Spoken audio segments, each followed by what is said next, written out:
நேயர்கள் அனைவருக்கும் இனிய தமிழ் புத்தாண்டு நல்வாழ்த்துக்கள். எல்லோரும் நன்றாக இருப்பீர்கள். இப்பொழுது 2026 பராபவ தமிழ் புத்தாண்டு என்ன பலன்களை 12 ராசிக்காரர்களுக்கு தரும்? ஐயா, போன வருஷம்தான் நான் நல்லா இல்லை. போன வருஷம் என்னுடைய அத்தனை விஷயங்களிலும் முட்டுக்கட்டைகள்.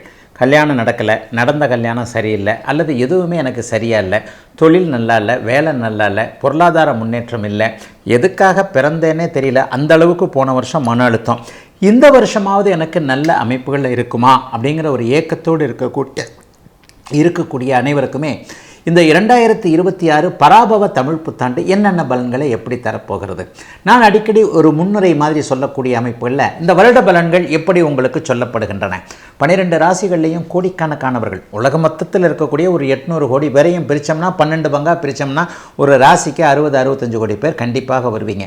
அப்போ இந்த தமிழ் புத்தாண்டு பலன்கள் என்று சொல்லப்படக்கூடிய ஆண்டு பலன்கள் எப்படி சொல்லப்படுகிறது அப்படின்னு பார்த்தீங்கன்னா, வருடாந்திர கிரகங்கள்னு சொல்லப்படக்கூடிய சனி, ராகு, கேது, குரு ஆகிய 3 கிரகங்களுடைய இயக்கத்தை தாங்க இதை வச்சு நம்முடைய புத்தாண்டு பலன்களை கண்டிப்பாக சொல்கிறோம். அது எப்படி இருக்குன்றதை கணிச்சு தான் ஒவ்வொரு ராசிக்கும் பொதுவான பலன்களாக சொல்லுகிறோம். இந்த பலன்களும் உங்களுடைய ஜாதகத்தில் இருக்கக்கூடிய தசாபுக்தி அமைப்புகளையும் வச்சுத்தான், அதாவது கோட்சாரம் மற்றும் உங்களுடைய பிறந்த ஜாதக தசாபுக்தி அமைப்புகளை இணைத்து தாங்க பலன்கள் நடக்கிறது அப்படிங்கிறதாங்க உண்மை. சரி, இந்த வருஷம் ஏதாவது சிறப்பான பயிற்சிகள் எதனா இருக்கான்னு பார்த்தீங்கன்னா, நிலையாக இந்த வருஷம் சனிப்பெயர்ச்சியே கிடையாது. இந்த தமிழ் புத்தாண்டில் சனிப்பெயர்ச்சி கண்டிப்பாக கிடையாது. அவர் ஒரே இடத்தில் மீன வீட்டில் நிலையாக இருக்கின்ற அதே நிலைமையில் டிசம்பர் மாதம் முதல் வாரம் இப்போது கும்ப வீட்டில் இருக்கக்கூடிய ராகு அப்படியே கீழே இறங்கி மகர வீட்டிற்கு வந்து விடுகிறார். இப்போது சிம்ம வீட்டில் இருக்கக்கூடிய கேது அப்படியே மேலே ஏறி கடக வீட்டிற்கு போகிறார். அப்போ ராகு கேதுக்கள் கடகத்திலும் மகரத்திலும் மாறக்கூடிய சூழல்கள் டிசம்பர் மாதம் முதல் வாரத்தில் இந்த ராகு கேது பயிற்சி நடக்குது.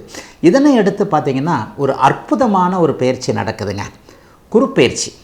அதாவது ஜூன் மாதம் 12ஆம் தேதி, ஏப்ரல் 14ஆம் தேதி தமிழ் புத்தாண்டு பிறகுதுன்னா சரியாக ஒரு 40-45 நாள்லேயே 7 வாரங்களிலேயே ஜூன் மாதம் 2ஆம் தேதி நடக்கக்கூடிய குரு பயிற்சியின் மூலமாக ஒரு உன்னதமான மாற்றம் நிறைந்த குரு பயிற்சி தான். என்ன அப்படின்னு பார்த்தீங்கன்னா, ஒரு 12-13 வருடங்களுக்கு ஒரு முறை உச்சம் என்கின்ற அதி உன்னத நிலையை அடையக்கூடிய குரு பகவான் இப்போது கடகத்தில் உச்சம் என்கின்ற அமைப்பை அடைகிறார். இது ஒரு பெரிய மாற்றம்ங்க. 12 வருஷத்திற்கு ஒரு தடவை வந்து குரு பகவான் உச்சத்தை அடையும் போது உலக மக்கள் எல்லாருக்குமே ஓரளவிற்கு நன்மையான பலன்கள். இப்போ கஷ்டப்பட்டுக்கிட்டு இருக்கிறவங்களுக்கு நல்ல விடிவு காலம் வரப்போகிறது அப்படிங்கிறது தான் உண்மை. சனி கெடுப்பார் என்றால் குரு கொடுப்பார் என்பது தான் உண்மை. ஏற்கனவே இருக்கின்ற கஷ்டங்களை குறைப்பது, ஏற்கனவே இருக்கின்ற கஷ்டங்களிலிருந்து மாற்றங்களை நல்ல விதமாக தருவது, முக்கியமாக பொருளாதார முன்னேற்றம் என்கின்ற பண வருமானம் போன்ற அமைப்புகளை கொடுப்பது குரு பகவான் என்பதாலும், அபூர்வமான 12-13 வருடங்களுக்கு ஒரு முறை மட்டுமே வரக்கூடிய ஒரு உச்சகுரு பயிற்சி இப்போது நடக்கப் போகிறது என்பதனாலும் உண்மையிலேயே மேஷம் முதல் மீனம் வரையிலான 12 ராசிக்காரர்களுக்கு ஒரு நல்ல பலன்கள் கண்டிப்பாக இருக்கும். ஜூன் மாதம் 2ஆம் தேதி இந்த குரு பயிற்சி நடக்குது. ஒரு 3-4 மாதங்களுக்கு பிறகு அதிசாரம் என்கின்ற முறையில் போன முறை எப்படி அவர் மாறினாரோ அதை போலவே டக்குன்னு அடுத்த ராசிக்கு மாறினாலும் பின்னாடி அப்படியே வேறு மாதிரி வந்துடுறாரு. இந்த குரு பயிற்சியின் மூலமாக டிசம்பர் மாதத்திலிருந்து கேள யோகம் என்று சொல்லப்படக்கூடிய கோடீஸ்வர யோகம் கடகத்தில் ஏற்படுது. இந்த கடகத்தில் குரு கேள யோகம் ஏற்பட்டாலே உலகத்தில் இருக்கிறாங்க இப்போ இருக்கிறவங்களுடைய பொருளாதார முன்னேற்றம்லாம் கொஞ்சம் ஓரளவுக்கு சீராகி இப்போ கஷ்டப்பட்டுக்கிட்டு இருக்கிறவங்களுக்கு ஒரு 6 மாதம் கழித்து கொஞ்சம் நன்மைகள் நடக்கக்கூடிய தன்மைகள் கண்டிப்பாக உண்டுங்க. ஆக எல்லா நிலைமைகள்லையும் பார்க்கும் பொழுது ராகு கேது குருப்பெயர்ச்சி சனிப்பெயர்ச்சி என்பவை ஓரளவிற்கு நல்ல பலன்களை தரக்கூடிய நிலைமைகளில்தான் இப்போது 12 ராசிக்காரர்களுக்கும் இருக்கிறது. பெரிய சோதனைகள் இந்த தமிழ் புத்தாண்டில் இருக்காது. ஆகவே சென்ற வருடத்தைப் போல அல்லாமல் அல்லல் பட்டு கொண்டிருக்கின்ற கஷ்டப்பட்டு கொண்டிருக்கின்ற மக்கள் அனைவருக்குமே இந்த பராபவ தமிழ் புத்தாண்டு ஓரளவிற்கு உற்சாகத்தையும் புத்துணர்ச்சியும் தரக்கூடிய புத்தாண்டாகவே அமையும் என்பதை கண்டிப்பாக எதிர்பார்க்கலாம். இப்போது மேஷம் முதல் மீனம் வரையிலான 12 ராசிக்காரர்களுக்கு தனித்தனியாக எப்படிப்பட்ட தன்மையில் இந்த தமிழ் புத்தாண்டு இருக்கும்ன்றதை பார்த்துடலாம். துலாம் ராசிக்காரர்களுக்கு மிகப்பெரிய மாற்றங்கள் முன்னேற்றங்களை தரக்கூடிய அமைப்பு இந்த தமிழ் புத்தாண்டில் உண்டுங்க. பெரும்பாலான கிரகங்கள், அதுவும் ராஜ கிரகங்கள் வலிமையான ஒரு அமைப்பில் இருக்குதுங்க. 6ஆம் இடத்துல முழுக்க சனி பகவான் இருப்பது எல்லாத்தையும் தீர்த்து வைக்கக்கூடிய, தள்ளி வைக்கக்கூடிய ஒரு அமைப்பு. என்ன தள்ளி வைக்க? துக்கங்களை, துயரங்களை, எல்லா நிலைமைகள்லையும் ஒரு நெகட்டிவான அமைப்பை உங்களை விட்டு இருந்த தள்ளி இந்த வருஷம் ஃபுல்லாகவே 6இல் இருக்கக்கூடிய சனி பகவான் வைத்திருப்பார். அதனால் பெரிய கவலைகள்லாம் வேண்டவே வேண்டாம். கடன் இருக்கத்தான் செய்து அடைச்சிட முடியுன்ற நம்பிக்கை இருக்கும். ஏதாவது ஒரு ரூபத்தில் ஆட்டை தூக்கி மாட்டில் போட்டு மாட்டை தூக்கி ஆட்டில் போட்டுன்னு சொல்லுவாங்கள்ல.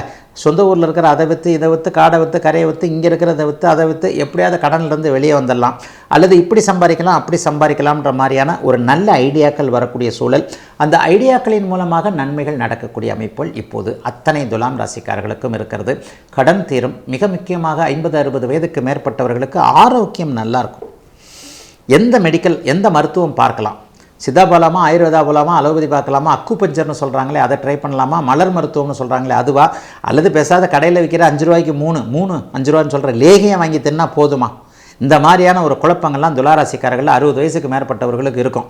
இந்த மாதிரியான அமைப்புகள் நல்லாவே இருக்கும். ஆரோக்கியம் மீண்டு வரும்.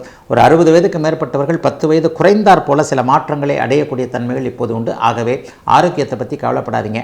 கடன், நோய், எதிர்ப்புகள் போன்றவைகள் விலகக்கூடிய அமைப்பு, உங்கள் மேலே இருக்கிற கண் திருஷ்டி கூட கொஞ்சம் விலகக்கூடிய அமைப்புகள் நிச்சயமாக இருக்கும். ஆகவே கொஞ்சம் எல்லா விதத்திலையுமே ஒரு நல்லவைகள் பாசிட்டிவாக, கடந்த காலத்தில் நீங்கள் ரொம்ப பெரிய சோதனைகள் இருந்ததில்ல, அது எல்லாத்திலேருந்து கொஞ்சம் வெளியே வரக்கூடிய அமைப்புகள் நிச்சயமாக உண்டு. புதிய தொழில் ஆரம்பிக்கலாம், புதிய வேலை மாற்றம், வேலை போனால் கவலைப்படாதீங்க, நல்ல வேலை கிடைக்கும். புதிய தொழில், புதிய வியாபாரம், விவசாயம் சார்ந்த விஷயங்கள், ஆடு மாடு சம்பந்தப்பட்ட விஷயங்கள் எல்லாமே இப்போது துலாம் ராசிக்காரர்களுக்கு கை கொடுக்கும். 10ஆம் இடத்துல குரு கேது சேரக்கூடிய கேள யோகம் ஏற்படுவதால் வங்கி தொழில் பண்ணக்கூடியவங்க, டீச்சிங் லைனில் இருக்கக்கூடியவங்க, ஜுடிஷியல் என்று சொல்லப்படக்கூடிய நிதித்துறை சார்ந்த விஷயங்கள் இருக்கக்கூடியவர்களுக்கு மிகப்பெரிய முன்னேற்றம், பதவி உயர்வு கிடைக்கும். மேற்படிப்பு படிக்கணும்னு நினைக்கிற மாணவர்களுக்கு அம்மா அப்பாவுடைய ஒத்துழைப்பு, நீங்கள் என்ன படிக்கிறீங்களோ அதே சீட்டு கிடைக்கக்கூடிய தன்மை, வெளிநாட்டில் போய் படிக்கணும்னு நினைக்கிறவங்களுக்கு அதற்கான ஆதரவுகள் கிடைக்கக்கூடிய ஒரு அருமையான நல்ல மாற்றங்கள் இதெல்லாம் துளாராசிக்காரர்களுக்கு நடக்கப் போகிறது. வாழ்க்கையில் இது வரைக்கும் தோற்று போனதாக நினச்சவங்க எல்லாருக்குமே 2ஆம் இடத்தை குரு பார்க்க போகிறதுனால புதிய வாழ்க்கை அமையக்கூடிய அமைப்பு, அனைத்திலும் ஒரு நல்ல பேர், அதாவது இவருக்காகத்தான் இவ்வளோ நாள் வெயிட் பண்ணிக்கிட்டு இருந்தோன்ற மாதிரியாக வாழ்க்கை துணை நல்ல விதமாக அமையக்கூடிய அமைப்பு என அவரவருடைய வயதிற்கு ஏற்றாற் போல துலாம் ராசிக்காரர்களுக்கு வாழ்க்கையில் ஓரளவுக்கு கஷ்டங்கள் இருந்தாலும் கூட பெருமளவிற்கு நன்மைகள் இருக்கக்கூடிய தமிழ் புத்தாண்டாக அமைஞ்சிருக்குதுங்க இந்த 2026 பராபவ தமிழ் புத்தாண்டு.